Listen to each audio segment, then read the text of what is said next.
Hola a todos, nosotros somos el programa de Lengua, Literatura, Psicología y Filosofía de la Universidad Nacional del Altiplano Puno y vamos a hablarles hoy del tema de la educación colonial en el Perú. Y de lleno nos topamos con las interrogantes: ¿qué cambios trajo la llegada de los españoles respecto a la educación? ¿Dónde se impartía la educación durante esta época y a cargo de quién estaba la educación?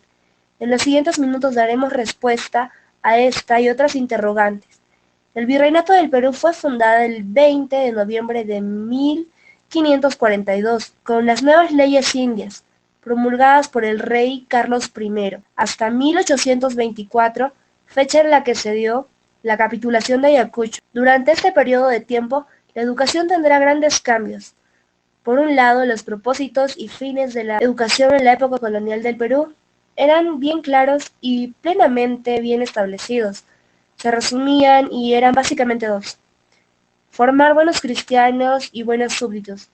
A la vez, aquello que distingue y caracteriza la educación de esta época de nuestro Perú son, primeramente, la educación en la época colonial tenía el carácter nítidamente religioso, puesto que la misma recaía en manos de la Iglesia Católica hasta tal punto de confundir educación con evangelización, pues el educar se evangelizaba a los hombres. También era de carácter elitista, puesto que existían claramente clases sociales y que solo los de la élite tenían acceso a la educación.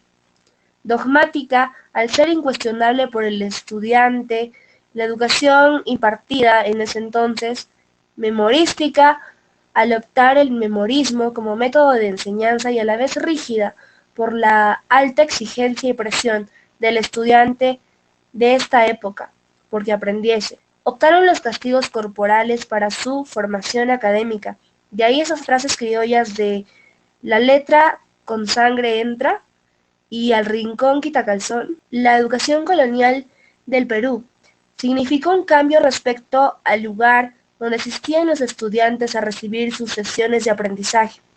Ahora los estudiantes recurren a las parroquias y conventos, reemplazando así los yachaiguasi. Los amautas también serán olvidados para dar paso a los clérigos, quienes ahora impartirán educación durante esta época. Ahora, los niveles de la educación de esta época en el Perú fueron a primeras letras.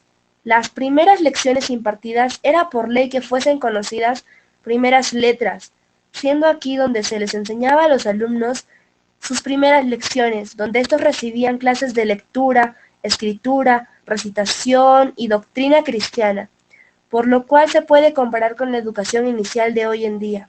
B. Estudios menores. Estaban asociados al aprendizaje de latín y los conocimientos académicos se impartían en dicha lengua. Incluían la enseñanza de gramática, retórica y dialéctica. Durante la primera, los alumnos pasaban la mayor parte del día oyendo sus lecciones y ejercitándose en el latín. En la tarde debían repasar lo aprendido y preparar aquellos textos. Los mejores leían los sábados en actos públicos. Con el segundo curso se pretendía perfeccionar el arte de la oratoria. Finalmente, el tercero debía servir para mejorar las composiciones de los alumnos. Se puede comparar así con la educación primaria de hoy en día. C. Colegios mayores. Eran internados que funcionaban como vivienda para los estudiantes de la Universidad de San Marcos. Allí, estas repasaban las lecciones aprendidas bajo la supervisión de un tutor. Instituciones de este tipo eran el Colegio Real San Felipe y San Marcos, del Colegio de San Martín y el Seminario de Santo Toribio de Mogrovejo. El que más destacó fue el Colegio de San Martín, creado en el siglo XVI por los jesuitas. Pretendió favorecer a los estudiantes de filosofía. No obstante, pronto se convirtió en un centro educativo de casi toda la aristocracia criolla, limeña. Ello convertía en la educación secundaria de hoy en día. D. Colegios para los curacas. Los miembros de la élite indígena también tuvieron acceso a la educación.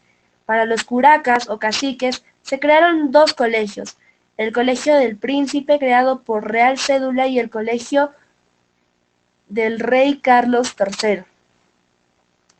Durante el gobierno del virrey Francisco de Borja y Aragón, príncipe de Esquilache, se fundó en Lima y San Borja en el Cusco, destinado a los hijos de los caciques, los cuales recibían enseñanzas del castellano, religión, etc. La universidad. Dentro de las universidades que se crearon en el virreinato podemos mencionar las siguientes: la Real y Pontificia Universidad de San Marcos, fundada por Real Cédula del 12 de mayo de 1551 por el emperador Carlos V.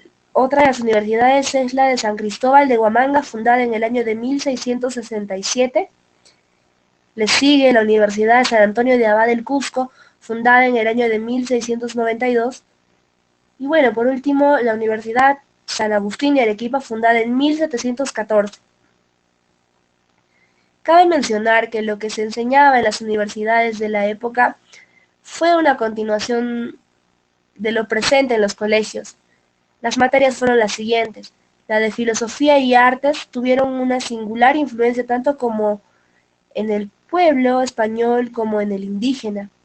Otra de las materias que lograron una gran profusión en el virreinato del Perú fue la de jurisprudencia, es decir, estudiaban abogacía y todo lo relacionado con los derechos de la población, claro, sin dejar de lado los tribunales supremos que dictaban la justicia. Era ley en las universidades que se enseñara la correcta escritura del idioma español. También se le dio una singular importancia al arte de la recitación. Los encargados de la educación en las universidades eran principalmente los sacerdotes, los clérigos, con grados mayores como los obispos.